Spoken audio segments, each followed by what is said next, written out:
Dan perlu Anda ketahui, para orang-orang kafir dunia sekarang yang kelas-kelas atasnya, yang kaya raya, yang pemuka-pemuka negara-negara besar ya, mereka itu sudah mulai melansir gagasan yang mereka kasih nama The Great Reset. Tolong catat, great itu artinya megah ya, reset itu reset. Anda tahu reset kan? Kalau seandainya HP kita udah mulai macet kan, mesti di reset kan, set ulang gitu. Nah jadi mereka ngumpul Pak di Davos di Swiss tiap tahun sekali. Tahun 2020 kemarin ketika Covid lagi rame-ramenya, bulan Juli mereka ngumpul di Davos nih, orang-orang kaya dunia, Yahudi ya kan, pemuka-pemuka berbagai negara. Terus mereka melontarkan gagasan namanya Great Reset. Dunia udah kacau secara ekonomi gara-gara Covid, dunia udah kacau secara sosial gara-gara Covid ya kan. Maka inilah saat yang tepat untuk melakukan Great Reset, penataan ulang dunia ini besar-besaran. Nah, Great Reset itu apa?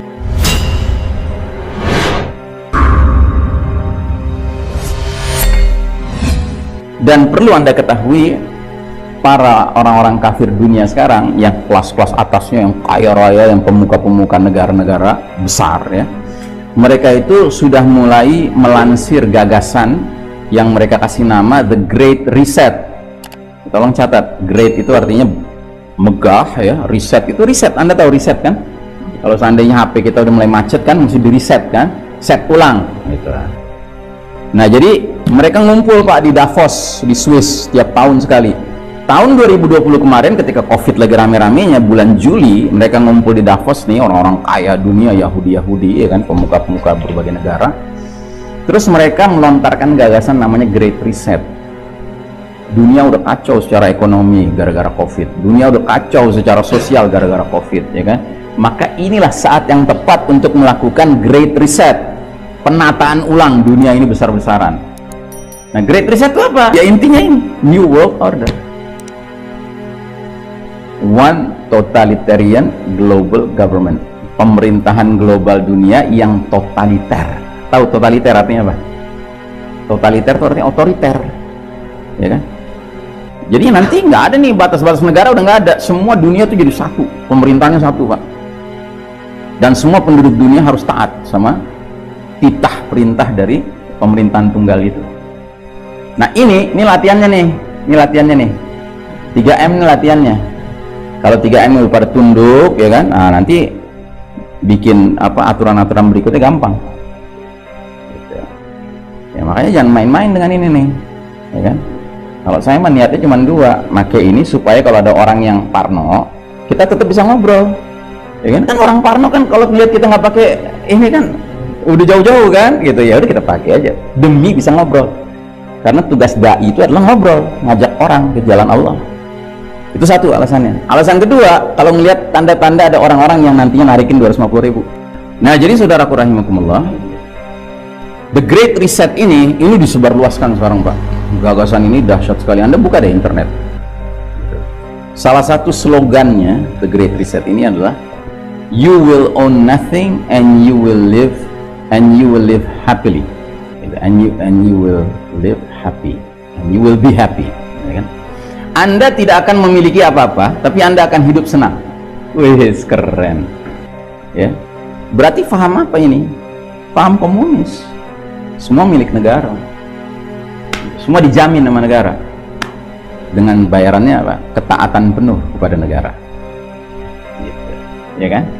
Yang mau taat, oh udah dijamin. Yang nggak mau taat, dijamin juga.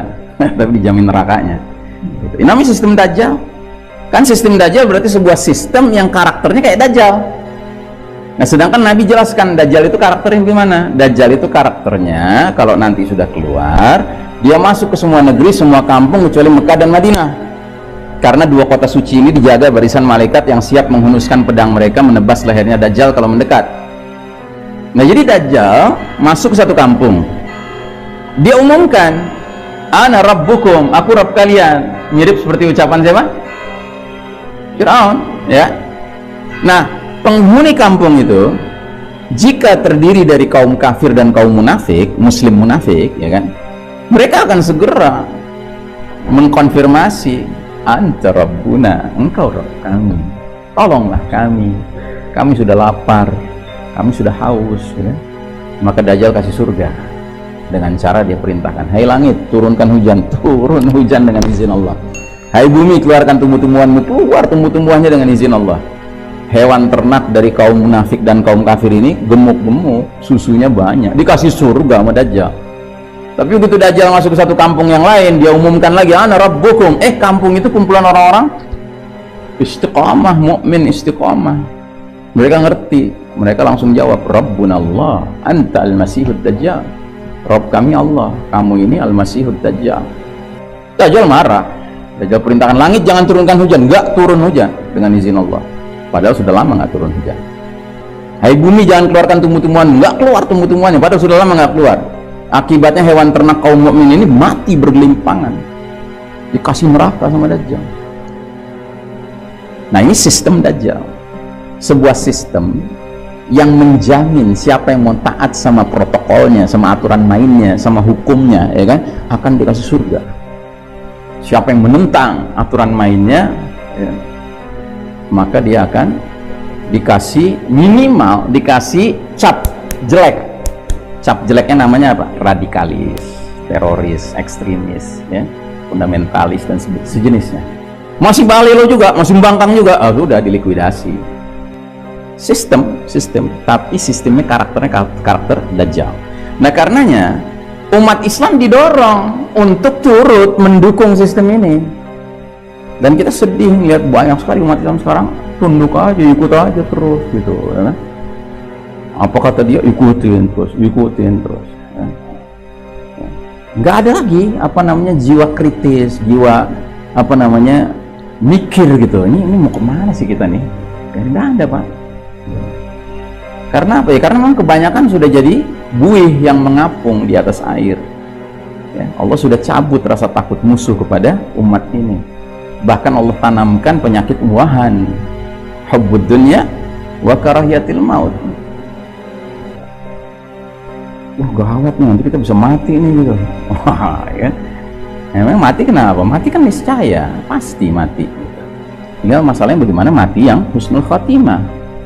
Nah jadi umat Islam berarti diajak turut menyambut hadirnya fitnah paling dahsyat sepanjang sejarah Bani Adam. Jadi bukan turut nantinya siap-siap barok dari Dajjal, ya kan, turut siap daftar untuk walak sama Dajjal. Nauzubillahi min dzalik. Gitu. Makanya dimulai dengan sekarang, selagi Dajjalnya belum keluar, baru Dujjal, baru Dajjal kecil, sudah latihan wala gitu, latihan wala kepada Dujjal kecil, ya, sehingga kalau Dajjal besarnya benar-benar datang, ya pasti walaknya gitu. Ngadepin yang kecil-kecil gini yang sihirnya nggak seberapa aja udah kena, apalagi yang sihirnya nanti kenceng gitu, ya kan. Nah makanya saudaraku rahimakumullah, ini bukan hari-hari yang ringan Pak, ini hari yang berat. Ayyamus sabr kata Nabi, hari-hari yang menuntut kesabaran berlipat ganda, ya. Nah jadi saudaraku rahimakumullah, ada seorang penulis, ya ini, jadi ini sistem kafir syirik sekarang ini pada dasarnya sistem Dajjal, ya. Dan lembaga yang mereka katakan untuk mempersatukan, mempertemukan, menjalin kerjasama antar bangsa, ya kan, yang kemudian ikonnya seperti ini, ya, yang bernama PBB, ya, atau UN, ya kan? Ini sebenarnya ikon-ikonan di depan layar saja, tapi hakikat ikonnya apa? Ini hakikat ikonnya, Novus Ordo Seclorum, itu hakikat ikonnya.